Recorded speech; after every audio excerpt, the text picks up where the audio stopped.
Hello, good evening. Hello from London. How are you? My name is Anna. This is English Like a Native, and today we are talking all about politics in the UK and Brexit. Oh, might be an interesting lesson.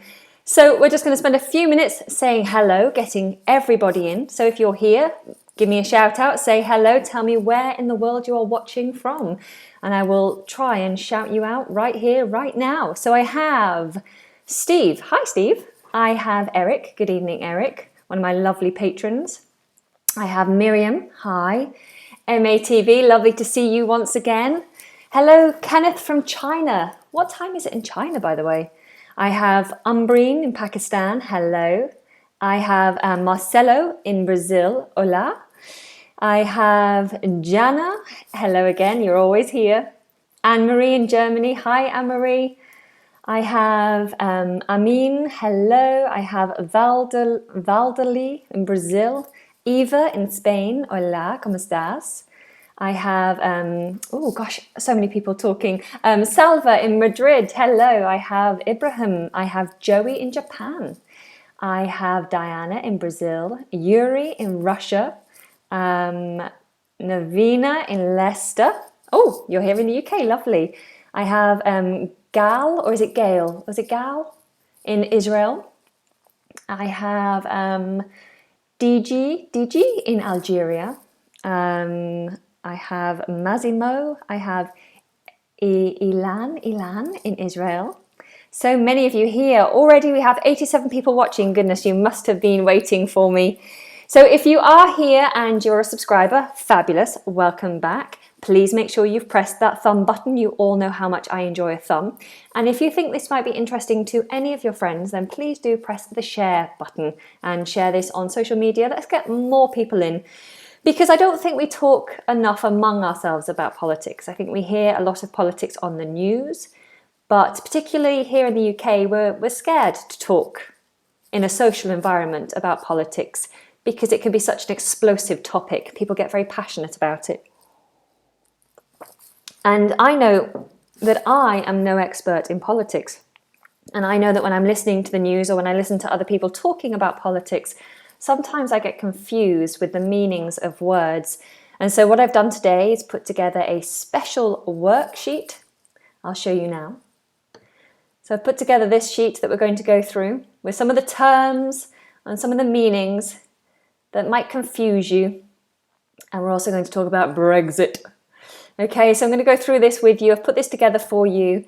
And for those of you who decide that you would love to sponsor this video, if you'd like to sponsor this video with a super chat, then I'll be sending this particular write-up over to you as soon as the video ends. So if you would like these notes sent to you at the end of this video, then feel free to send a super chat, any amount, it doesn't matter. Everything is a help and a support to the channel. So send your super chat with your email address and I will email you over the notes as soon as this broadcast finishes. All right, if you are here and you're not a subscriber, then please do press that big red subscribe button and the bell notification button so that you don't miss any future lessons. I do tend to go live at least 5 times a week at the moment, as well as putting up pre-recorded videos. There are over 100 English lessons already on this channel, and I believe in learning English in a native way, in a fun and interesting way. And so do feel free after this lesson to go back and have a look at some of the other lessons that I've put up for you. Who else do we have? I have Zahir is here. Thank you, Zahir. You're one of my moderators. Thanks for joining. I'm glad you're here. Hopefully you'll keep everyone under control. So just a word of warning, if anyone does feel that they want to put any negative or impolite comments up, then you will be removed. So if you do want to benefit from these free English lessons, don't write anything bad because you'll be kicked out by Zahir. Okay, so I have people in from Mexico. Emin, hello, is asking how my ankle is. My ankle is much improved. Thank you for asking. Alrighty, well, we have 135 people watching. Hello, everyone. Shall we get started? So the first thing I wanted to talk about was political systems. So the different types of systems that you might hear about. There are many political systems. but the ones we're more likely to hear about, I've listed here. So we have anarchy, anarchy. And let's just do that pronunciation. Anarchy, anarchy, anarchy. Anarchy, you'll hear about anarchy, is when there is no rule. No one is in charge. No one is ruling. We also have aristocracy. Aristocracy. That pronunciation, aristocracy. Aristocracy. And this is rule. It means rule by the best. But it actually, in effect, means they're ruled by the upper classes. Now, I don't know of any aristocracy. I don't know any countries that are ruled by aristocracy, but you will hear aristocracy often in literature, in films. People in the upper classes are sometimes referred to as the aristocracy. Whether they're in charge of a country or not, they will be called the aristocracy. So they're just the upper classes. A term that you will hear regularly is democracy. Democracy.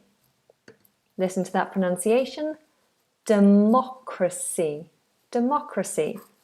And a democracy is rule by the people. So all the people in that area or in that country make the decisions. So it's decided by the rule of the people. Another term you'll hear, particularly within the UK, you may hear monarchy. Monarchy, and this is an area or country ruled by royalty, by a king or queen. Of course, we do have a monarchy here in the UK, which is why we hear the word often. We have a queen, Queen Elizabeth, and she is our monarch. She is the monarch. So our monarch is the head of the monarchy. But we as a country are we're not ruled necessarily, not technically by the monarchy. We'll come back to that. Another term you may hear talked about in the news perhaps is a dictatorship. A dictatorship. A dictatorship or a dictator. A dictatorship is when one person rules, and usually it's by force, usually by military force, that they rule a country or an area. And finally, the term I thought was most common as a political system is a republic. A republic. And this is Latin for rule by the people, but used to denote a government without a monarch and some form of democracy. So it's a form of democracy without a monarch. Okay, so in the UK, we are a democracy. The UK is ruled by democracy, but we do also have a monarch. That's interesting, isn't it? What political system does your country employ? What kind of political system do you live within in your country? Oh, Nirvana, thank you very much. You've just sent over a super chat. Thank you so much. You are a big supporter of English Like a Native, and that's greatly received. Nirvana, you didn't put your address, your email address on there. If you do want a copy of these notes, Nirvana, then please just pop me an email and I will send them over to you, all right? My email can be found on the About page, or it's englishlikeanative@gmail.com, okay? Thank you so much. All right, so what political system do you live within, guys? Are you living in a democracy? Do you live within a republic? Do you live within a monarchy or a dictatorship? Or something that I haven't mentioned? These are the terms that I hear often, which is why I chose these particular ones. So Sun Shang says a democracy. I'm from Korea. Lovely. Brazil is a federal republic. Interesting. Nicola is in a democratic republic here in Italy. Thanks for this absolutely useful lesson. You're welcome. Thank you. Oh, I can't pronounce this one. Muhindin is the Kingdom of Monaco. So you have royalty, so that means that you live within a monarchy. Is that right? Steve Beck's within a democracy. Love English, learn English with, is it Layla and, girls, I can't pronounce your names. It's terrible, isn't it? I'm dyslexic, you see, so when I see names written down, I'm just like, Sabra? Well, thank you, girls. You've been lovely, and you are also a fabulous English channel. So, guys, if you haven't yet checked out the channel, Love English, Learn English with... Oh, I can't believe I can't pronounce your names, girls. I'm so sorry. It's so embarrassing. But if you haven't checked out their channel, go and check it out. Those guys are wonderful. And thank you for joining in. You got my name right. Great. Okay. I'm blushing now. Blushing with embarrassment. Okay, so Jordan is a kingdom. And yes, Monaco is a monarchy. Great. Pakistan is a democratic country, so Pakistan is a democracy. Cool. Okay, well, let's carry on. So I just wanted to talk about the word politics, actually. So the word politics means any activities associated with the governance, with looking after, with governing, with ruling a country or an area. So keeping control of an area, that's all the activities involved in that can be put under the word politics. Politics is all the activities associated with the governance of a country or area. We also will hear the word politics talked about on a very small scale. You might talk about office politics. Office politics. I hear this term a lot. Oh, I don't get involved in office politics, you might hear people say. The technical definition of office politics is actions and behaviours involving competition for status or power in the workplace. So when people are behaving in a certain way to improve their position at work, perhaps, or when people are getting upset with how things are being run at work, with how they are being governed at work, then this is called office politics. Like Sheila at work should not be allowed to eat 5 hobnobs. Hobnobs are biscuits, very nice biscuits. But I could get upset because I buy the biscuits for everybody in the office, but Sheila always eats 5 biscuits when everybody else is on 1 biscuit a day. So why should we all pay a little bit for Sheila to have more biscuits than everybody else? That could be deemed as office politics. Yes, I generally don't get involved with office politics. I mean, I work on my own. So if I did get involved with office politics, I would be upset with myself. Okay, so Anne-Marie says, what's the difference between politics and policy? So politics describes the activities, like I said, the activities involved in ruling. So that's general politics, and a policy is like a rule or a belief. So it might be my policy to always respond to every comment. It is my policy. This is my rule that I set for myself. It's my policy. But my politics is everything I do to look after my business, or everything I do to look after the people I work with. But my policy is my rule, what I believe, what I'm trying to achieve. Okay?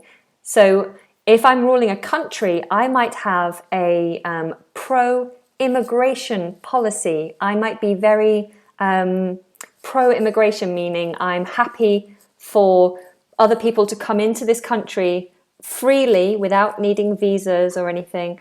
They can come freely into this country and help to do work here and to get educated here. So my policy, I believe, my policy is pro-immigration. I will put things in place to say it's okay to come to this country. So that's my policy. I hope that answers your question. All right, let's carry on. So office politics, a phrase you might hear often. You might also hear the phrase PC or politically, oh no, I've done that wrong. It should be politically correct, political correctness,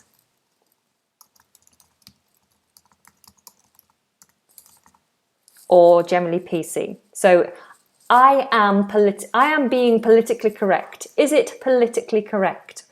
Is what I'm saying politically correct? We must all abide to political correctness, or just short, we can use PC. We're just doing a short version. And political correctness is words used to describe some. Political correctness is used to describe some language, policies, or measures that are intended to avoid offence or disadvantage to members of particular groups in society. Basically, without baffling you, to be politically correct is just to say the right things. So if I'm a purple cat, I'm being silly, but go with me. If I am a purple cat and if I'm a purple cat, maybe the blue dogs don't like me because I'm a purple cat and we haven't been friends for a long time. So maybe the blue dogs will call me purple. They will just refer to me as purple. But maybe I don't like that because that makes me feel discriminated against because only the blue dogs called me purple. And the correct term for me is purple cat. So it's only politically correct to call me purple cat. It's not PC to call me purple because I find that offensive. So don't call me perps. Don't call me cat. Don't call me purple. Call me purple cat. I am political correctness would say I am purple cat.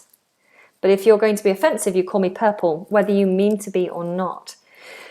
So there are plenty of examples within society where you might accidentally offend someone, whether you're referring to their race, to their gender, whether you're referring to their educational background, their where they originate from, their sexuality, all sorts of situations where I personally have thought, what is the correct term? I hope I'm being PC. Jana has just pointed out that I said purple cat, which is the same PC as PC politically correct. That was completely by accident, or was it? Okay, so I hope that kind of demonstrates the meaning of politically correct. And you'll hear people all the time saying, that's not PC. You shouldn't say that. That's not PC. That's not very PC of you. Okay, so if someone says that, then you might have said something wrong. So be careful. Okay, so enough about purple cats. So silly. You might also hear people talking about the political landscape, and the political landscape refers to the current state of things. So what is currently going on in politics today, or in the near future, we would be talking about the political landscape. All right. So any questions so far? Oh, we have 179 people here. Hello. Sazah is saying, what does Brexit mean?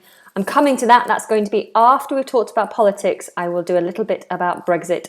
So do stay tuned for that. I'm going to try and keep this to an hour. I promise you, I'm going to try and keep it short. So do stay tuned. Yardi says, I don't like politics. I have to admit that the word politics, when someone says it to me, I go, ooh, boring. But in the last few years, actually particularly since Brexit happened last year, there's been like a political awakening here in the UK. More people have become interested in politics, and it's exciting because although politics can be baffling, and because it's baffling, I think baffling means confusing.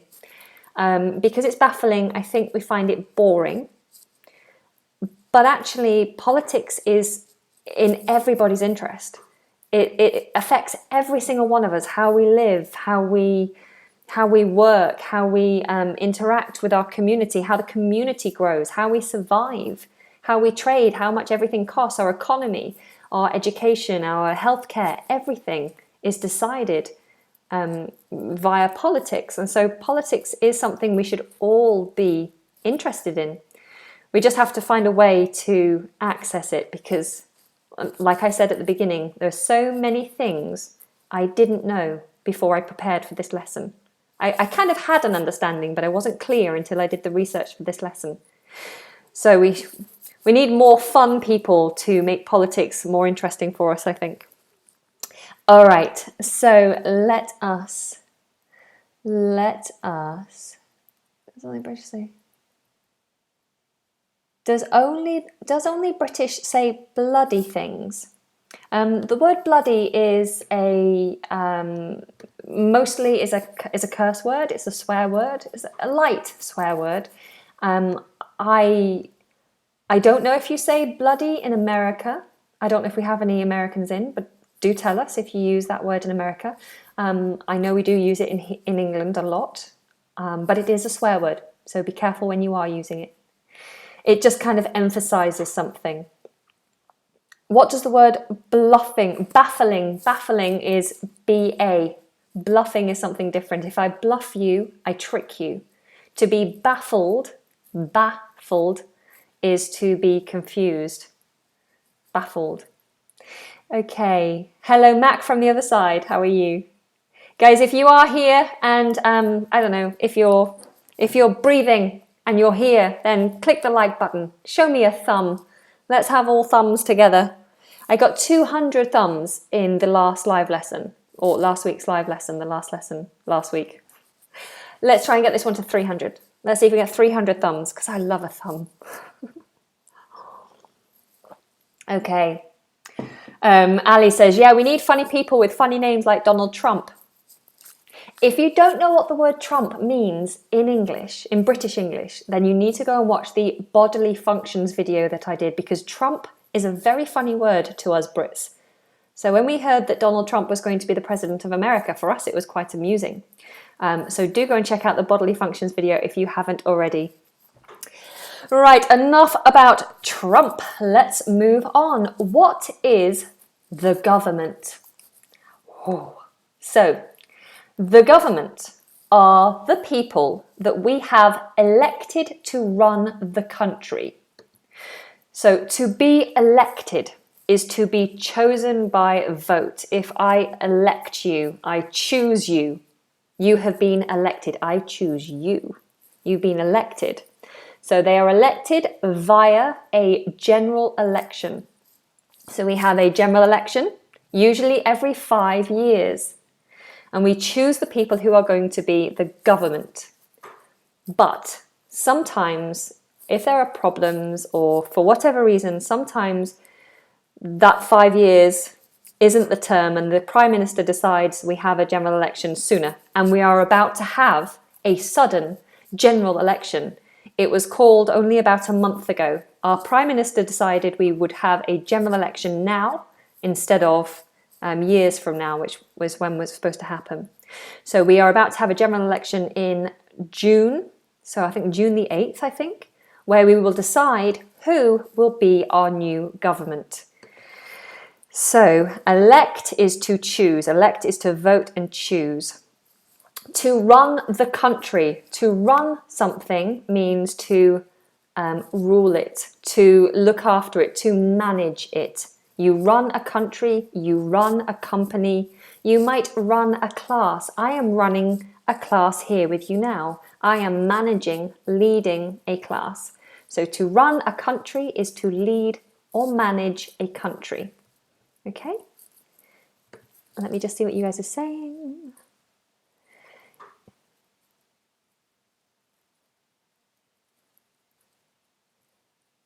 Okay.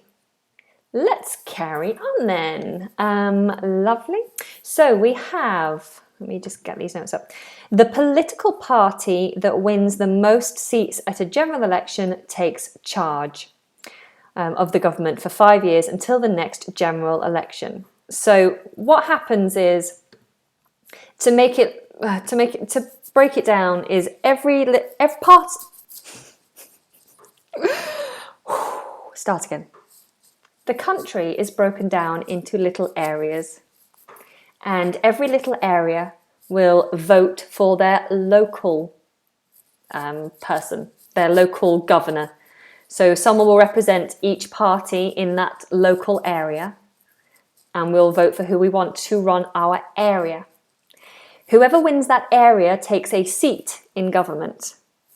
So if you win lots of areas, you win lots of seats, and the person with the most areas wins the government of the entire country. Okay. All right, so this is government. It says, the leader of the winning party is appointed as Prime Minister. If you are appointed as something, then you are made. So if you are appointed the headmaster of your school, you are made the headmaster. You become the headmaster. You are given that position.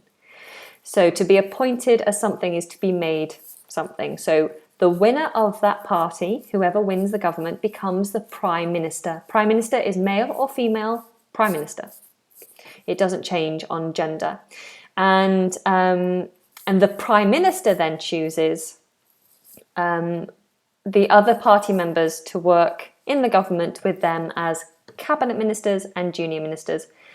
So the leader of the party that wins the government will then decide who their team is. They'll choose their cabinet ministers and their junior ministers to work with them to govern the country.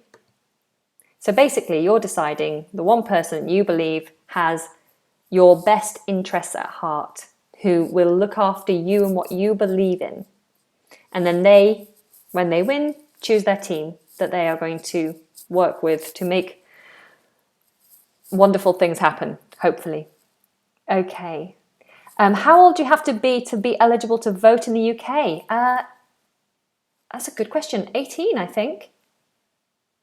If anyone here is from the UK and knows the answer to that question, I think it's 18. Yes, I'm sure it's 18. Okay. Monique says, you're so sweet. Thank you very much. I'll go with that. Thank you.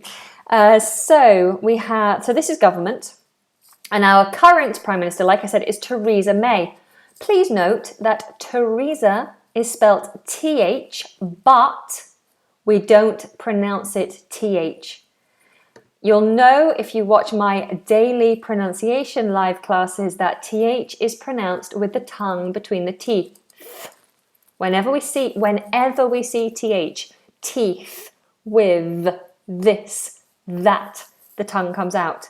But on a few occasions, usually with names, the TH becomes a T, like the river Thames, for example, or the name Thomas or Teresa.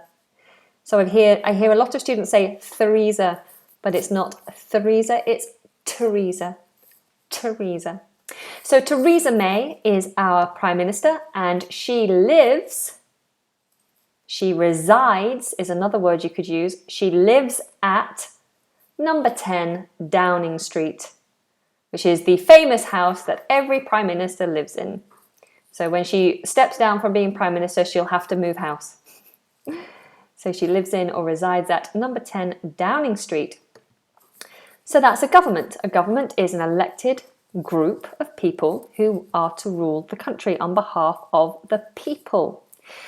Okay, so what is a parliament then? This is something I didn't know because I thought government and parliament were the same thing, but apparently not. So a parliament. Parliament is there to represent our interests, to make sure that they are taken into account by the government. Now, our interests means our well-being, what is best for us. It doesn't mean our interest is in if we like to go to play tennis or if we're interested in, I don't know, Beyonce or hip hop or interests like that. When we're talking about our interests in this context, we're talking about our well-being, what is good for us for our living situation, for our economy, for our education. What is good for us, our interests. So Parliament represents our interests. They look after us and what's good for us and make sure that they are considered. So to take something into account is to think about it, to consider it, they are taken into account by the government. So we choose the government. The government for 5 years then makes decisions for everybody. The Parliament makes sure that they are always considering the people, that they don't get carried away with making crazy policies or things that might be detrimental to us, the people. So it's like it's just like a monitor, really, someone who's just watching. I don't think the people will like that. I don't think that's good for to keep them in check. Is to check up on them. Pedro, I'm glad you do. I was quite nervous about doing this video, actually, if I'm honest, because it's quite a scary subject. Okay, so let's carry on. So we have the Parliament, the government cannot make new laws or raise new taxes without Parliament's agreement. So that's good. The government can't just do whatever they want. The Parliament has to agree with it. Then we have Parliament is made up of people we have elected and people who have been appointed. They sit in two separate houses. So Parliament isn't just people that we've chosen, but they are also people who have been put there. And they sit in two separate houses. We have the House of Commons, where all people we have elected at the general election work as MPs for the next 5 years. And we have the House of Lords, whose members are mostly appointed for life rather than elected. They've been chosen because of their achievements and experiences. Many do not belong to a political party. So they're not biased, is what it's saying. They're not leaning towards one particular party policy. They are strictly there to look after the interests of the people. Okay, so that's interesting, isn't it? So the Parliament are the monitors, the government are the rulers, the chosen rulers. Cool, so that's the difference between Parliament and government. Something I've learnt today, something hopefully some of you have learnt today. Maybe you already knew, but if you didn't, then cool. We've all learnt something new. So where do these guys work? Well, they work in a beautiful building called Westminster. Westminster also is the name of the area. So Westminster. Its full title for the actual building is the Palace of Westminster. I don't hear that actually said very often. I just hear Westminster, in Westminster. They met at Westminster. And if you are ever in London, guys, then you have to go and have a look at Westminster, the Palace of Westminster. It's beautiful. It's a lovely building. It would be a lovely place to go and work on a daily basis, I think. A lovely, lovely building.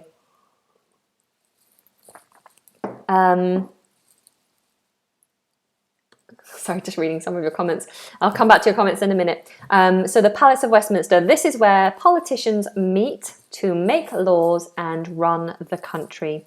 This is where the House of Lords and the House of Commons are located. Fabulous. All right, let's have a quick break from that and just read some of your comments here. I've got, have a nice cup of tea, Anna. Thank you very much. I'm drinking peppermint tea today. I had quite a lot of coffee this morning, so I was feeling the need to simmer down and relax because I was feeling, like I said, a little bit stressed about this particular lesson. Jan is asking about shadow government. I have heard about shadow cabinet something rather, but to be honest, I can't tell you what it is. So I've heard of the shadow cabinet minister, but I don't know who that is or what they do. So if anyone else knows, then please feel free to put it in the comments below. I'm not precious. This is all about learning together. And that's the beauty of learning, is that all of us are always learning. So I'm not embarrassed to say that I don't know what shadow cabinets do. Hi Annie, your accent is so graceful, even compared to normal Brits. Did you take lessons to practice? Yes, so my accent naturally was a Northern English accent, and I worked very hard to change the way I spoke. And because of that, I know that anyone can change their accent and anyone can sound just like me if they want to. Anyone can sound however they want to sound. You just have to work hard. And I did actually make a course. I never usually talk about this, but I do have a pronunciation course. If you are interested to sound more British English like I sound, then I have a course that's very reasonably priced on britishenglishpro.com. The links for that will be in the description of this video. Hello, Zahir is going to work. No, Zahir is at work and is going to be home in 5 minutes. Excellent. And the US call it the US call Parliament Congress. Yes, I think they do. So the US Congress. Guten Abend, strong-wit even. In our country is the opposite. The Parliament cannot do anything, just the government can do everything. Interesting. In fact, the interesting thing is in our country, to make rules, to make laws, it has to be agreed. Well, there's three parts that have to all agree. You've got the House of Lords, the government, the House of Lords, Parliament, the House of Commons, and the monarch. So the monarchy is involved in the government, and they technically, although I think this is very technically complicated, I think because our monarch is our sovereign, she could come in and change things, but I think also the government have sovereignty, so I think it's kind of joint. So I don't know. I have heard that there is some rule where the Queen can come in and say, no, this is not happening. But I think it's a very, very, very complicated thing to actually go into, which is why I don't really know. Pedro, you're asking for the difference in pronunciation between cough and coffee. It's just the E on the end. Cough, coffee, cough, coffee. But this isn't a pronunciation lesson for general pronunciation, but join me tomorrow for tomorrow's pronunciation class and I can help you with all sorts of things like that. Shall we carry on? Yes? All right. If you are here and you haven't subscribed and you haven't pressed the big thumb, then show us a thumb and press subscribe. That's all I ask. Okay. Do your students call you Anna or just teacher or something like that? Call me Anna.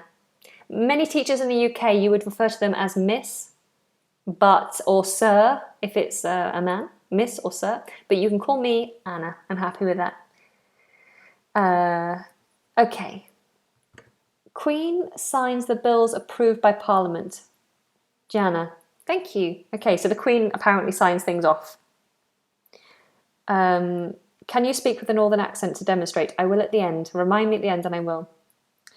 All right, so let's carry on. Let's talk about the political parties in the UK. So we have three main parties that you'll hear spoken about, although some of the smaller parties have been coming up a lot more and they've been growing in popularity. But over the years, from being a child, the three main parties that I heard about always were Labour, one of them, Labour. And Labour, as a party, mainly stand for socialism. They believe in the people.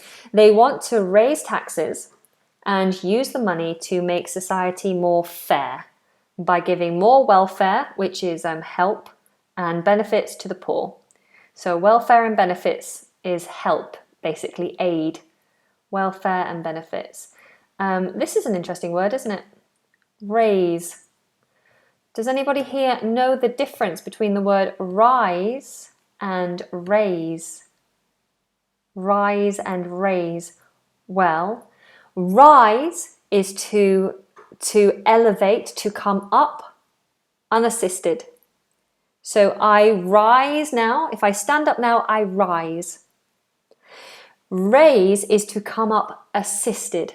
So for example, if a ship sinks, the Titanic. The Titanic sinks. If we want the Titanic to come back up again, we would have to help it. We would have to assist it in rising up. Therefore, the Titanic is raised. We raise the Titanic. So we assist it in coming up. If someone was to help me, if I've hurt my legs and I can't stand and someone has to help me up because I'm an old lady, help me up. If someone is helping me up, then they raise me up because they're assisting me to get up. So that is the difference. Rise on your own, raise is to be assisted up. Okay, let's carry on. So, what was I saying? So Labour basically want to raise taxes and use that money to make society more fair. They want to distribute wealth. They want to help those people who are too poor to have the basic standard of living. So, for example, someone who is disabled or people who have just in a low-income family, they make sure they have good education, healthcare for everybody. So they raise taxes, they take from those who are richer and they give to the poor, like Robin Hood, if you like. Although Robin Hood is a thief, technically, so maybe that's a bad example. Dong is now singing, "You raise me up." Yes, yes, yes, good song. To raise a child is you help them to grow up. So that makes sense, right? You raise the child. You don't rise the child doesn't grow on its own. You help it. You raise the child. Okay. So one of you saying Labour wants to eliminate, Jana is saying Labour, calm. Labour want to eliminate tuition fees. Yes, so Labour doesn't want people to have to pay for education because some people can't afford it. All right. So then we also have the Conservatives. The Conservatives, also known as the Tories. So you may hear people talk. It's all the same. And it actually goes back, and there was,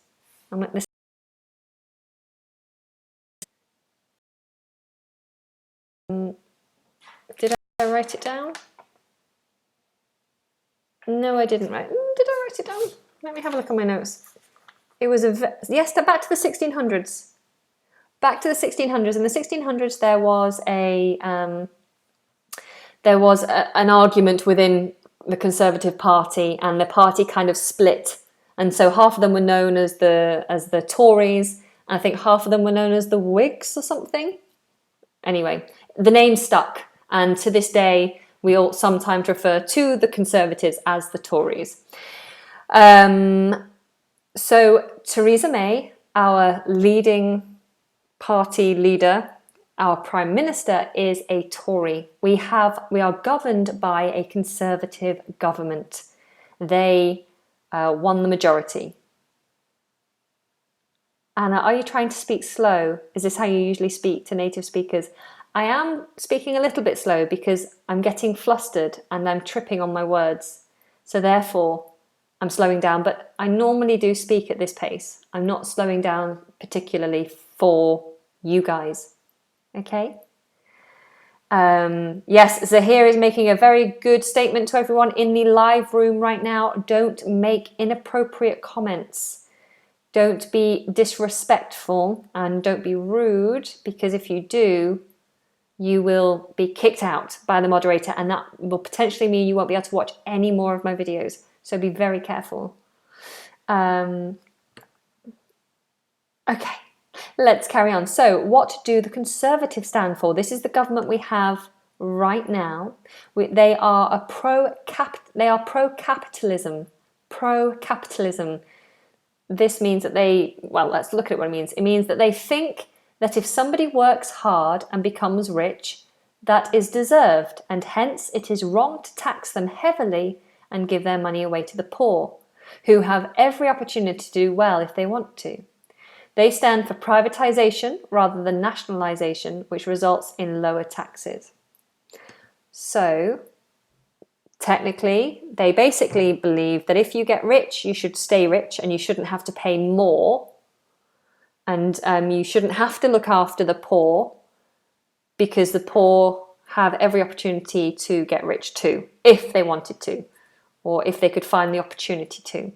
So Labour believe that we should tax heavily the rich people and share it out so it's fair for everybody. So the rich should pay for the poor, and that we should all kind of be equal. And Tories believe that you should allow the rich to get rich and not punish them for being rich, and that the poor have also every opportunity to do what they want to do, but that they shouldn't pay for them. They believe in helping businesses as well to grow, so not taxing businesses too heavily, because they want to encourage businesses to grow. They want to encourage more money, and that's why they talk about privatization. So encouraging a competitive market, so competition within business. And they don't believe in high taxes, they believe in low taxes. So that's the Conservatives for you. Dong says, which party did you normally vote for, Anna? So this brings me around to something that's very important. In the UK, there's a couple of things that you should never talk about in kind of polite company, or that you should be very careful when broaching these subjects. You should never talk about sex. Yeah, I have nothing more to say about that. You should never talk about sex, not in a kind of formal or polite conversation. Even socially, be very careful talking about sex. You shouldn't talk about religion. It can cause offense. It can cause conflict.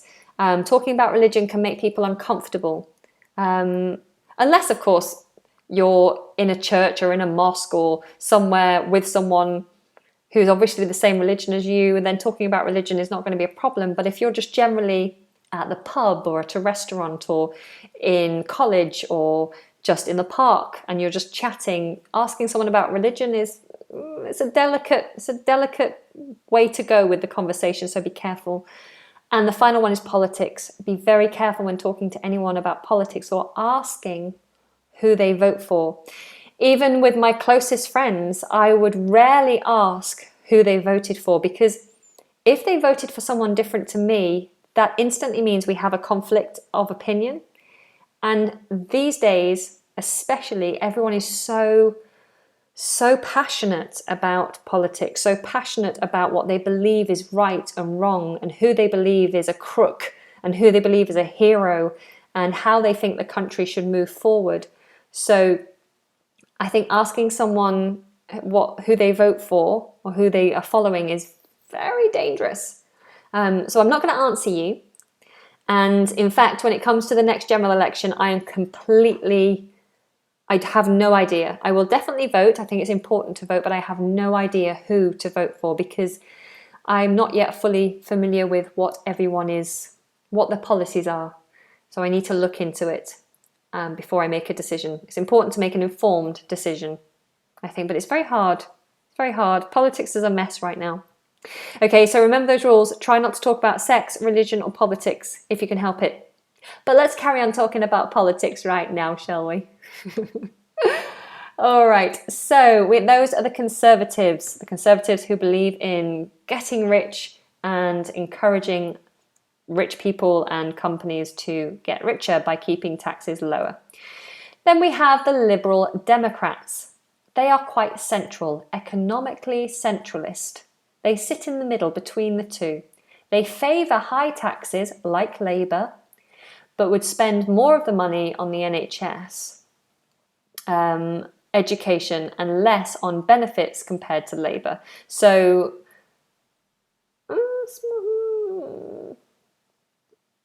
okay, so this is saying that Labour wouldn't spend much money on the NHS education. Okay. However, unlike the other two parties, their main emphasis is more on the social aspect than economic.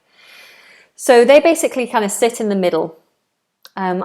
Someone said once, I think the Liberal Democrats on their last general election said that they were a heart, so they have the heart of the people that Conservative need. Conservative need more heart because they're all about logic and money, thinking about economics and money. So the Liberal Democrats are like the heart for the Conservatives and the brain for Labour, because Labour's all heart, Labour's all about the people and loving the people and helping everybody, but they're not always thinking about the economy in the right way. I'm being very general. I'm sorry if I'm offending anyone. It's just what I heard. So they said they were the heart for the Conservatives and the brain for Labour. So they kind of sit in the middle.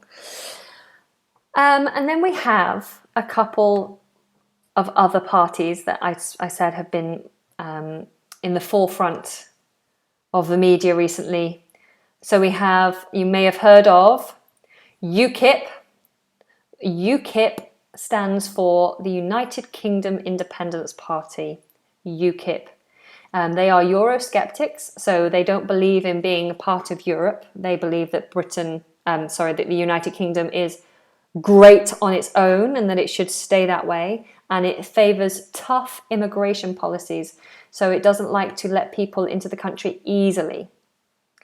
And then we have the BNP, the British National Party. The British National Party, I didn't do very much research into them, but what I kept seeing when I was researching them is that they just have a very racist reputation. And they are, this should be overtly fascist. Overtly fascist. So, yeah, I can tell you I definitely would never vote for the BNP. Never. Anyway, carrying on. The Green Party. The Green Party, you might hear the phrase, would you vote Green? Have you thought about voting Green? Sometimes we just refer to them as Green. The Green Party are all about the environment. They want to tackle environmental issues. They think that they are the most important, which they probably have a very good point, because without the world, what are we going to do? And we do have a lot of very pressing issues when it comes to our environment that seem to be vastly overlooked by many governments. Okay, so those are the main parties. Oh, I'm sorry, I missed one. I knew I was missing one. We also have the SNP. The SNP. So I'll just write it in here. SNP. The SNP is the Scottish National Party, and they are advocates of an independent Scotland. To be an advocate of something, it means it's what you believe in, it's what you're backing up, it's what you campaign for. You're an advocate. You believe in this. You're backing it. So they believe in an independent Scotland, because obviously Scotland is part of the United Kingdom and they are, to a certain extent, governed by Westminster, governed by the Parliament, the government of the United Kingdom, that's the government that's based in England, and they believe they would be better governed by their own government in Scotland. And I don't want Scotland to leave England. I think it's nice to be together. But who knows what will happen now? Who knows? Okay, what time is it there, Anna? Right now it is nearly 7:30 in the evening. All right, so let's carry on. We're nearly coming on to the Brexit. I know some of you are here because you want to know about Brexit. We're nearly there. So another thing, something that's confused me for many, many years is when someone says, are you left-wing or are you right-wing? We're a left-wing party, they're a right-wing party, they are far left, they are far right. I'm like, what does this mean? If you are right-wing or a right-wing party or you have right-wing beliefs, then you value tradition. They are about equity, survival of the fittest, and they believe in economic freedom. So it's about money, it's about getting rich, having the freedom to succeed. They typically believe that businesses shouldn't be regulated and that we should all look after ourselves. Right-wing people tend to believe that they shouldn't have to pay for someone else's education or health service. They believe in freedom to succeed over equality. And an example of a right-wing party would be the Tories, the Conservatives, or UKIP. There is obviously a scale. UKIP are more right-wing than the Tories. The Tories are not far right-wing, they are moderately right-wing, but UKIP are quite far. You are progressive in nature.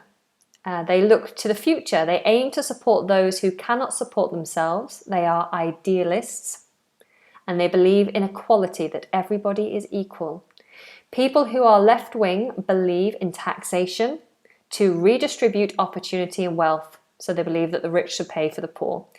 Things like a national health service and job seekers allowance. This is a benefit that poor people get when they don't have a job. They get benefit from the government. They are fundamentally left-wing ideas.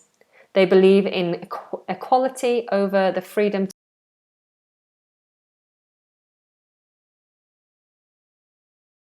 This just means it's believe in those views extremely. Okay, I do notice that my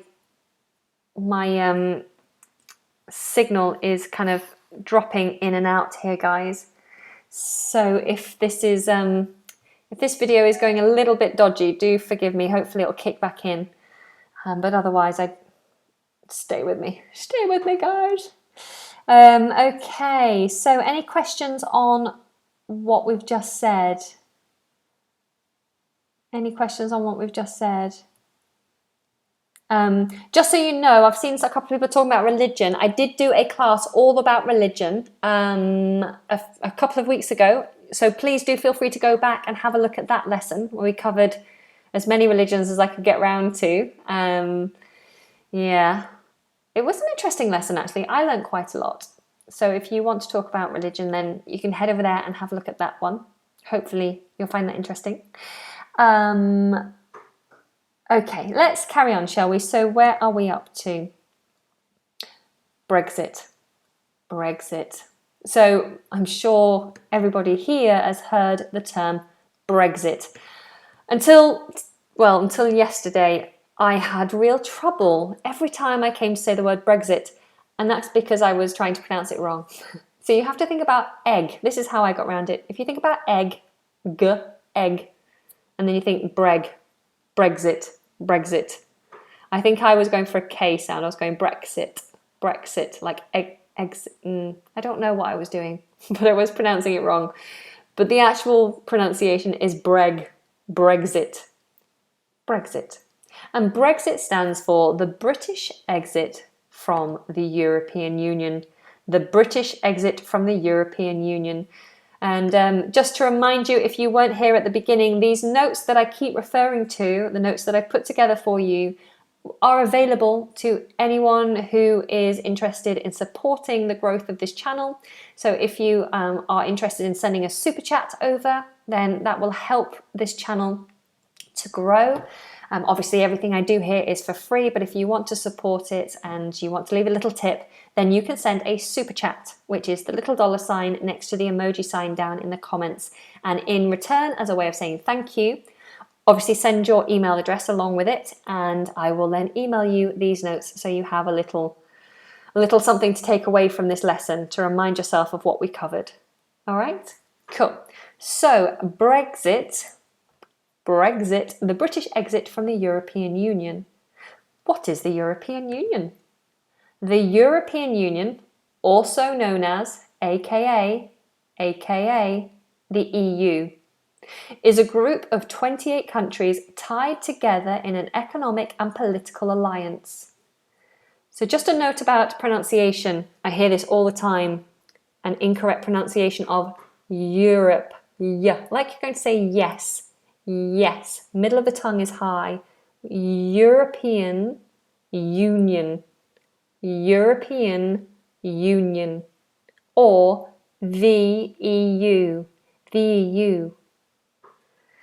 So it's a group of 28 countries that all work together economically and politically as an alliance. And we have been part of that for a long time.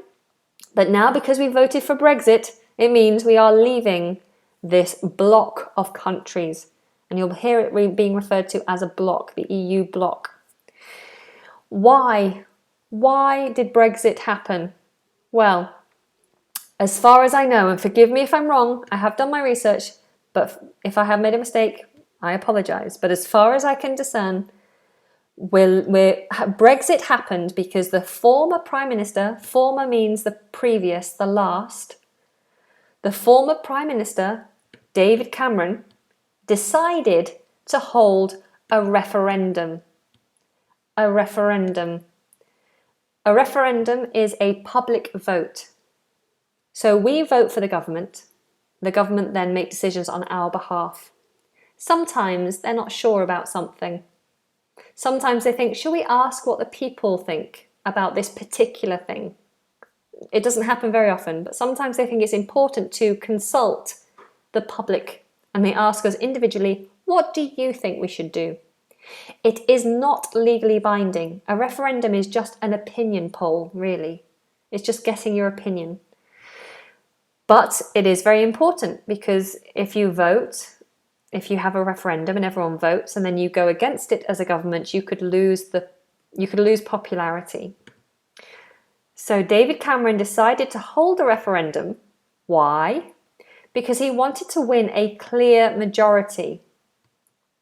He wanted to have most of the public on his side, to back him up, to remain in the EU. So he wanted to prove that most of the people in Britain want to stay in the EU, in order to settle a division within his party over the EU. So if you're finding this baffling, forgive me if you're finding this easy peasy, but for those of you who are still unsure, David Cameron basically had a few people in his party saying, we shouldn't be in the EU, I think it's a bad thing, and some people saying, we should be in the EU. And they were fighting about who should be, if we should be in the EU. They're all fighting amongst themselves. And he said, you know what? I'm going to ask the people, I'm going to prove to you that the British public want to stay in the EU, and then you'll stop fighting and you'll all support me, and we can carry on and go forward. So he decided to hold a referendum so that he could be stronger within his party, so he could shut up the people who were arguing against him in his own party. And it all went wrong. It all backfired because the British public didn't vote the way he expected them to. Oops-a-daisy. I shouldn't laugh about it, it's actually very serious. So what happened? Well, more than 17.4 million Brits voted to leave. Another word for this, or phrase for this, would be sever ties with. So these Brits voted to sever ties with the EU. They voted to sever ties. They voted to leave the EU. The saddening thing is, the very sad thing is, a huge majority of people didn't vote at all. Mars Invader is saying, why is there no subtitles? There's no subtitles because this is live. I am talking to you right now, right this second from London, and there's no subtitles right now because I don't know what's coming out of my mouth. So you'll have to wait. If you view this in a couple of hours, then there will be subtitles underneath. But right now, we're live. Oh yeah. Okay, so a majority of people didn't actually end up voting, which is very sad because they could have made a huge difference. But more than 17.4 million Brits voted to sever ties with the EU. So the nation was shocked, or we could say stunned, or you could say was in disbelief. So we couldn't believe it. We were in disbelief. We were shocked. We were stunned. And the nation was plunged. It plunged the financial market into turmoil. Plunged means to put in. We normally use the word plunge with water. So you plunge something into water. Or if the toilet is blocked, it happens to everyone, then you use a tool called a plunger to unblock it. Sometimes you use a plunger on the sink too. A plunger. To plunge is that motion. So it suddenly pushed down, plunged the financial market into turmoil. Turmoil means chaos, trouble, unexpected trouble in turmoil. Okay, the pound plummeted. So our currency suddenly dropped in value. It plummeted. This means to go down very quickly. Plummeted to its lowest level since 1985, which was great for people who were buying things outside of the country. So if you're American, your dollar suddenly became much more valuable. And then I put, and the Prime Minister decided to resign. You could also say step down. You could also say quit. So the Prime Minister, this was all unexpected. He didn't mean for this to happen. It was a shock. He hadn't expected it. So he was like, uh-oh, well, this isn't very good. I better pack my bags. I better call a taxi. Something in the UK that we say often when things have gone badly or someone's embarrassed, they might say, taxi. That means I need to go. Taxi. I'm calling a taxi. I'm going to leave. Okay. What's going on in the chat room, guys? Please pronounce my name. Jania? I don't know if I'm pronouncing that right. I liked listening to you. Thank you very much. I'm glad you do. Anna is the best teacher I've ever met here. Thank you, Vera. That's very kind. Plunger. Yes, you spelled that right. Oh, bless you. Oh, I just received another super chat. Thank you so much. You're one of my patrons as well, aren't you? You're so supportive. Thank you so much. If you would like the notes sent over to you, then just drop me a message, remind me. You can maybe drop me a message on Patreon or drop me an email with your email address and I'll send those notes to you as soon as we finish. But thank you very much. Your super chat is much appreciated. You're very kind. I saw Cameron's daughter crying the day they left Downing Street. Yes, it must have been a real shock for them because when the Prime Minister obviously resigned, it was unexpected, and then suddenly they had to move house. They had to move out of 10 Downing Street to let the new Prime Minister move in. So it must be very stressful. Okay, Anna, could you tell if a Brexit is more harder to get a visa for EU to the UK? Julia, the grammar of that sentence isn't quite right, but what you're asking is, because of Brexit, will it now be harder for someone in the EU to come to the UK? Is that what you mean? I imagine so. It will change a lot of things. It will mean it's harder. There'll be no more free travel between our countries, between Europe and England, Britain. And yeah, you'll have to apply for visas, I think. Same for us. We won't be able to go to like France or Spain or Germany very easily. We'll have to do visas and things, and it'll take longer in the airport.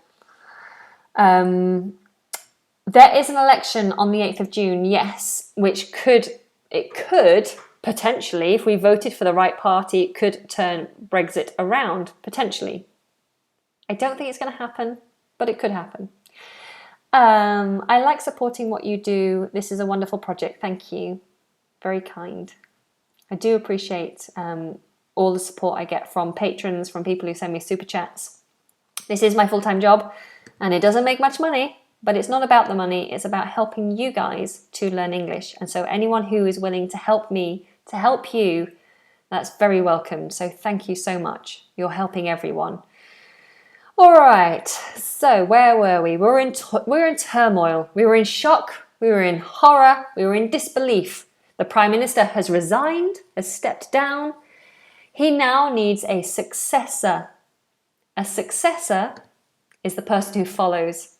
So David Cameron's successor, here we are, successor was Theresa May. So Theresa May took over. She was his successor, the person who followed him into that role, the successor. And sadly, we will be the first country to leave the EU bloc. Remember earlier I talked about the EU bloc? The bloc is the group of countries that make up the EU, the European Union. We will be the first country to leave that bloc, which is very sad.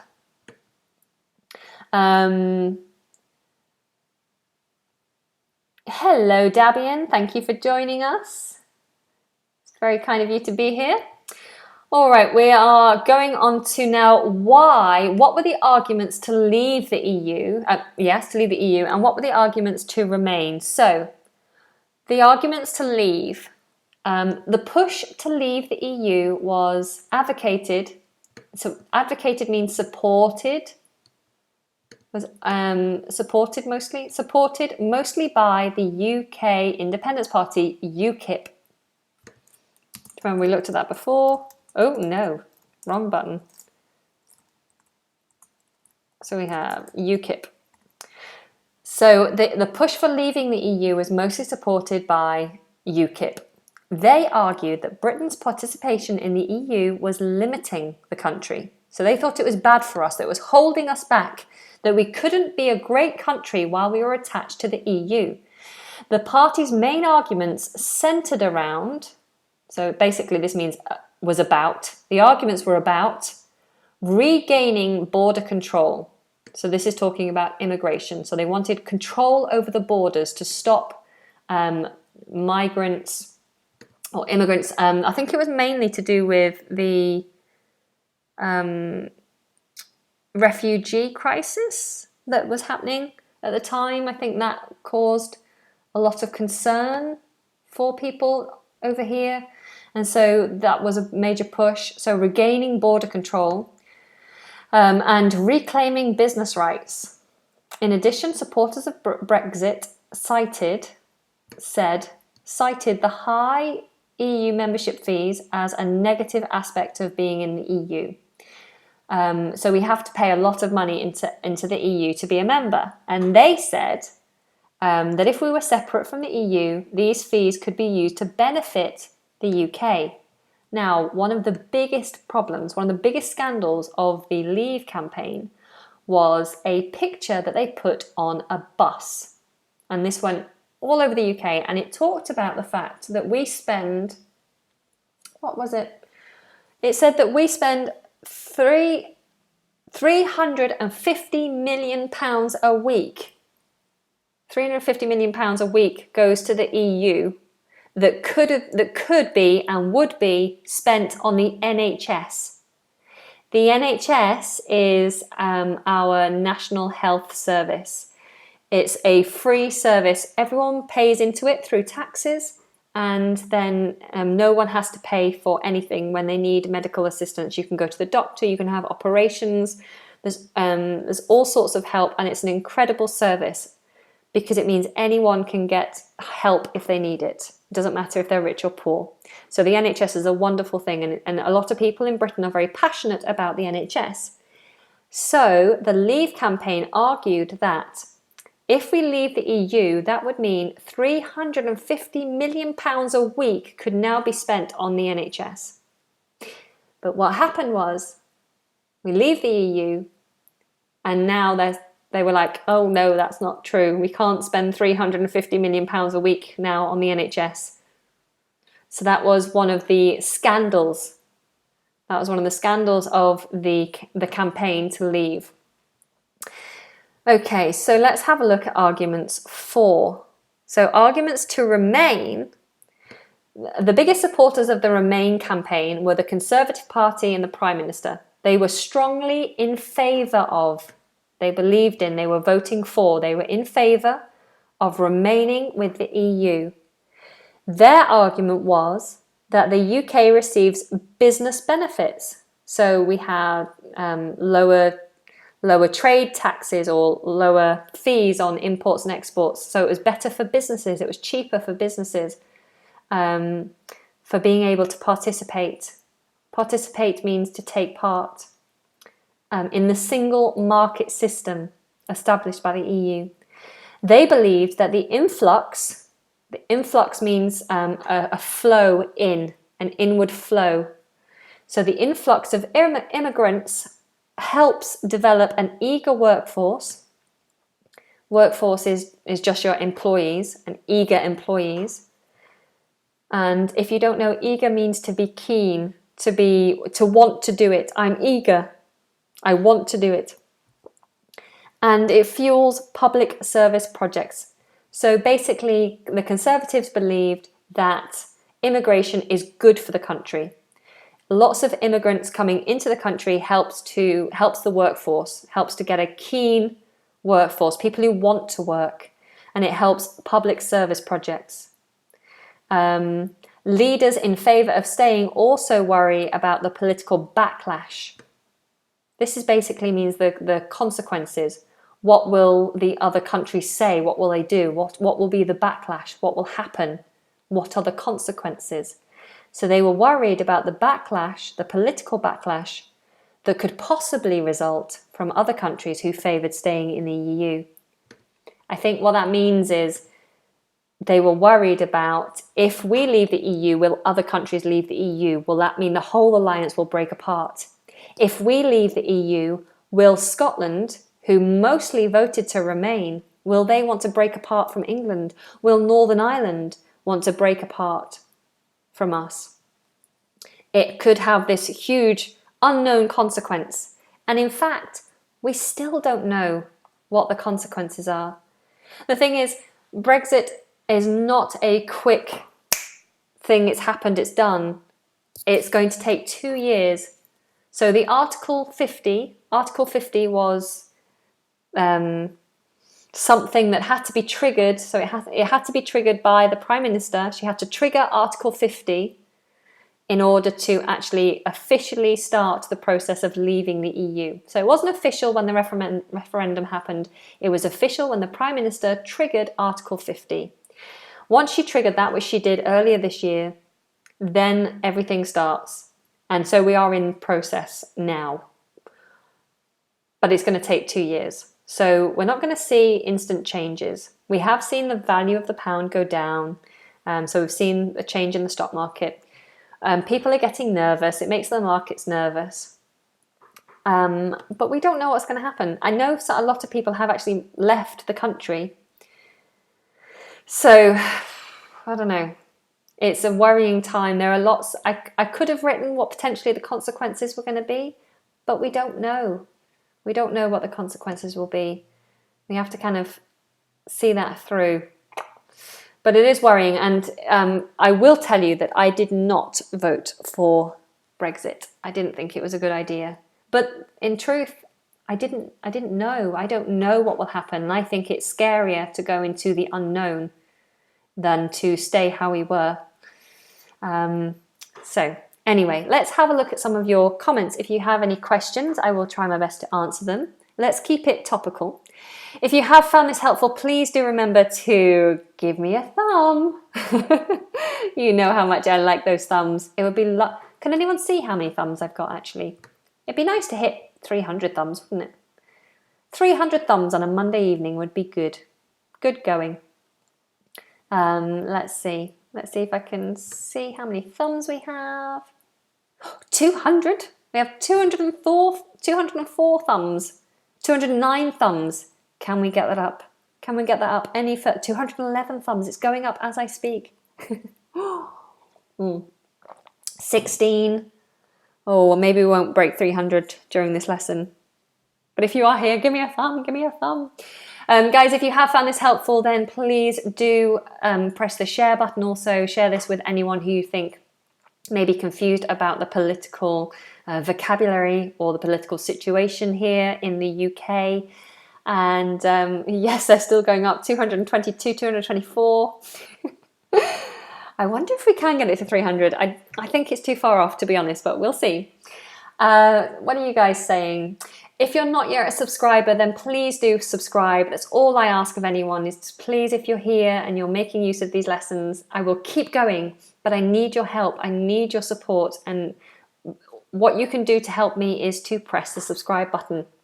I'm here every day live. So I'm here again tomorrow, and I've put a schedule of all my live lessons this week on my Facebook page and on my Instagram page. You'll find the links to those pages down in the description of this video. So go and join me there, and then you'll be able to find out exactly when I'm going live, and hopefully join me again for my pronunciation classes. And on Wednesday, I'm doing a class all about cooking, vocabulary, and things that we say. So, one of you asked me, I can't remember who it was, if I would do a northern accent for you. So, right, so this is my northern accent. This is how I sound when I'm doing proper Lancashire. I'm Lancashire because I was born in a place called Southport and I was brought up in Manchester. You might have heard of Manchester. Manchester is where a band called Oasis comes from, and it's where Coronation Street is filmed. Coronation Street is a soap opera like EastEnders, but it's based in Manchester. Hopefully you're enjoying this. So that's my northern accent for you. Thanks very much. Okay, that's enough of that. Anna, I've just come back. Did you talk about what the advantages would be for the UK if they left the EU? And why did they want to leave? I did, Anne-Marie, so you'll have to scroll back and have a look at that. Hello, if you're just joining me, hi. Anna, would you be able to tell me the difference between referendum and... I don't know what that word is, Krishna. I'm sorry, I've never seen it before. Maybe look on Google. Anna, do not worry about Brexit. You can't control it. What will be, will be. Hope for the best. Hope for the best, not hope for the better. Hope for the best. Yes, I will.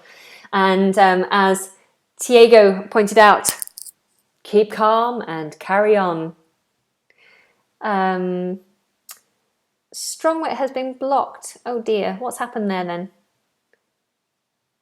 I'll have a look into that for you, Strongwit. I've got a couple of moderators here. Maybe they took something that you said the wrong way. I'll have a look for you.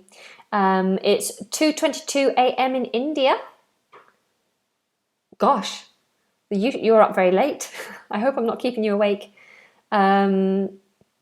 Your lectures are very interesting. Thank you. And thank you very much. I'm glad you're enjoying it. Any more questions here, guys? Staying awake till 2 a.m. for this lesson was worth it. Thank you, Tristan. I'm glad you found it helpful. I vote for you. Anna is the only one I trust to teach me. She's got a very high policy in YouTube. Oh, bless you. Thank you very much. Do you think the refugee issue in Europe might have influenced Brexit? Yes, I do. I mean, I'm not an expert at these things, but I do think it had a big influence on the Brexit decision. How is the British economy going after that? After Brexit, the British economy has struggled. It has dropped.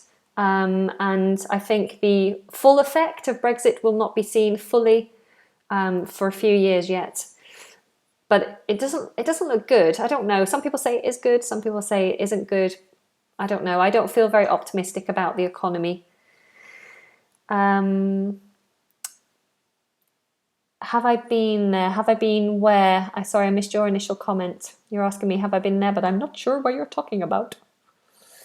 Hello, if you're just joining me. If you're just joining me, you've missed the entire lesson. You need to go back and watch again from the beginning. You are a singer. Yes, I am. I am a singer. How did you know that? Oh, we have 230 likes now. 70 thumbs off 300.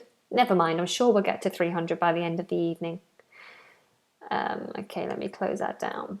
Anna, do you think you'll be able to make a video about meditation? Sure, I mean, I've not thought about covering that topic. Is meditation a full topic that I can cover? You want me to talk about it, or do you want me to lead a meditation? Is that what you're talking about? I have done an ASMR video, which is a relaxing listening video where I whisper a story to you. And I'm about to release another ASMR video, hopefully by the end of the week, maybe the following week. But there's lots more ASMR to come for you. What do you think about Muslims and racism? Well, I think racism is a terrible thing, and I think the only way for the world to move forward is that we are all inclusive and accepting and respectful of everyone else's beliefs. What do I think of Muslims? I have no qualms with anyone who has any belief in any religion. I think as long as whatever you're doing is peaceful and respectful of everyone else, then we can all live happily in harmony. Sure, yeah, I don't think badly of anybody, unless they're bad people who are doing bad things to other people. But I don't think that has anything to do with someone's religious beliefs. I did talk about religion a bit more in another video, so if you want to learn more about different religions, then go and check that video out. Hi from Preston. Hello, Malik. Anna, are students tough on about Anne-Marie. Anna, are students taught about politics and political parties in British schools? Not enough. I think there is a problem with a disengagement of youth in the UK. They are disengaged with politics. I don't think it's communicated to young people in the right way. I think because they can't vote until they're 18, I think a lot of political parties don't bother to educate the younger ones because they're not going to vote. They won't have an effect on their party. So there's not really too much emphasis on educating youth about politics, which is a shame, and I think that needs to change. Why don't you wear a sari? I don't have a sari. Hi from Liverpool. Hi, Matty. How are you? What do you think of CCTV? I think CCTV is a good thing if it catches people or stops people from doing things they shouldn't be doing. Sometimes I don't like CCTV, like if I make a mistake when I'm driving and then I get a fine because I made a mistake that was a genuine mistake, and then I hate CCTV.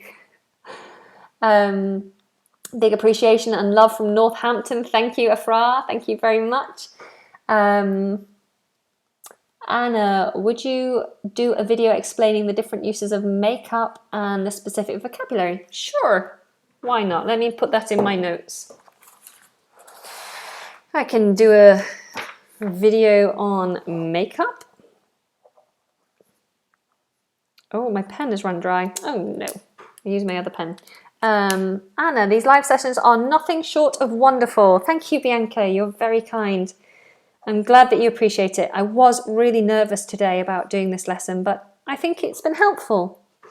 It certainly helped me to understand more about politics. What do you think of the Russian president? Oh, I don't know him personally. I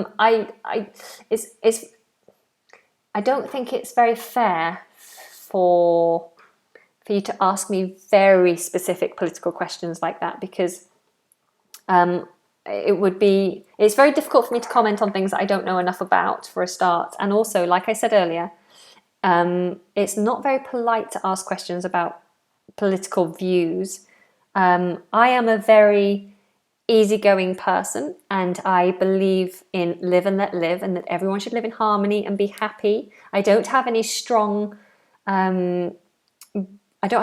beliefs other than living in harmony and everyone being kind to each other. If somebody is not kind to somebody else, then I don't think kindly of them. But in all truth, I don't know enough about the Russian president to make any comment about the Russian president. I couldn't tell you anything about him. So, but be very careful. I don't want to be asked loads of political questions, because you could get me into trouble and it could be awkward for me. Brexit means the decline of the UK? Question mark. Who knows? Who knows? It might ignite fiery discussion. Yes, you're right.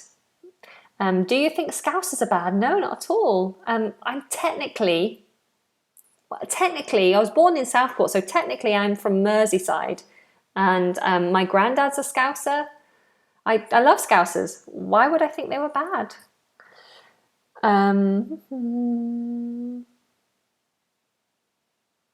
Anna, have you been to Brazil, or do you desire to visit it? I haven't been to Brazil yet, but I do desire to visit it soon. I want to visit every country in the world. I've visited a lot of countries, but I haven't visited Brazil yet, but I hopefully will one day. And just a few more comments and I'm going to wrap up. Wrap up means close, finish off. Anna, good words. Thank you, Mihail. Anna, I'm grateful for your lesson today. I thank you very much. You're welcome, Dave. Thank you for your vote of appreciation. All right, guys. Well, I think that's a good place to leave it. It's just gone 8 o'clock. I have to go and train for my gymnastics competition. Yes, I do gymnastics and I'm entering a very special competition in a few months. And I've had a very bad ankle since I injured it a few weeks ago. And today is my first day to go back and get back to training. So keep your fingers crossed that I don't hurt myself anymore. Make sure you've given me a thumb. You all know I like a thumb. Make sure you're subscribed and do check out the links in the description box to this video. Particularly come and join me on Instagram and on Facebook, where you'll see the schedule for this week's live lessons. So tomorrow's live lesson, when am I going live tomorrow? Anyone got the schedule? Tomorrow I'll be live in the morning at 10:30, so not that long to wait. You've got the 10-minute pronunciation class at 10:30 tomorrow morning. Yes. Otherwise, darlings, have a fantastic evening. Sleep well if you're about to go to bed. Have a nice afternoon or have a good day, depending on where you are in the world. And hopefully I will see you at 10:30 tomorrow morning. And yes, thank you for joining me. Take care. Mwah, mwah. Lots of love from London. Goodbye, everyone. Bye.